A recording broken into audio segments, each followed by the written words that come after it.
I do not tolerate a world emptied of you. I have tried. For a year, I have called every black tree by your name. I have looked for your face in the patterns of the ice. I have pored over the loss of you like pale gold. Catherine M. Valente, Deathless. Greetings, everyone. My name is Felicia Pottinger, and the aforementioned quote was a brief vignette of a love that has been lost. I'm going to describe my lost love as a day with phases. It rises like the sunrise, shines like the noon, then ebbs as the setting sun. With every day, there begins a sunrise, but in the moments before then, it's dark, uncertain. The blackness is a challenge there is to everything to believe in. Faith, hope. I was there. Tense as a bow pulled way too tight and just as pained, frustrated, confused, and angry. The only direction I knew to go was on my knees. I met you at the gathering there. I didn't know who you were, but you heard my cries. You'd given me a ride home and shared your story with me. At the end of the journey, we exchanged numbers, and you said that your story was akin to mine. And although the frustration, misery, and guilt hung over me like the London fog, I felt for the first time in a long time that I wasn't alone. Dawn had risen in my heart. Since then, we'd only had snaps of communication, a casual phone call here, a brief hello somewhere else, each communication a crystal drop in the vase of my heart. Your voice was like a mallet striking a xylophone, its melody resonating with the high English timbre of your voice, creating a delightful bas relief in my ears. I longed to speak with you further, but I couldn't. I was disappointed. I was on my knees for something I had been requesting for a painstakingly long time. Then I felt you.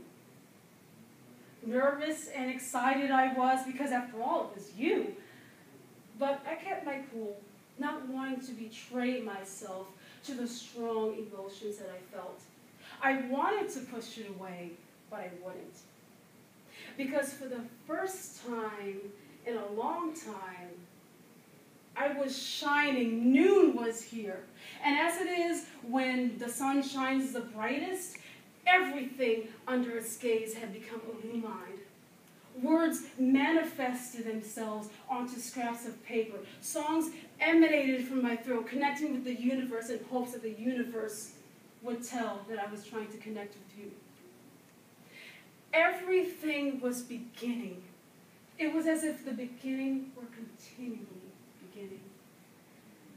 Thoughts led to another, and then to another, and well, I was shining.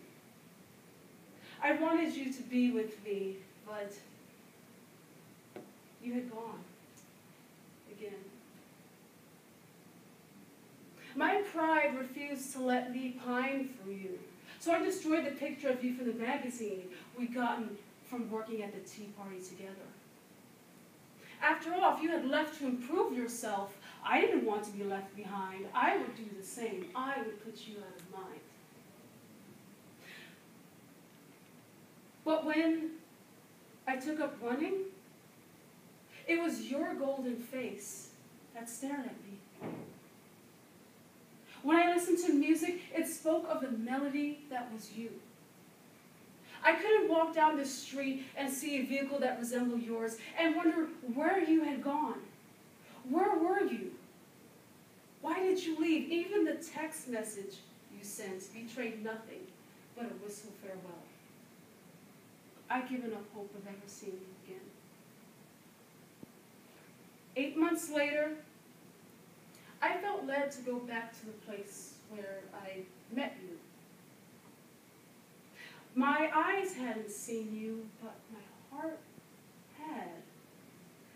I finally saw you again. We connected, we spoke, and then you revealed a truth that ran me through with disappointment.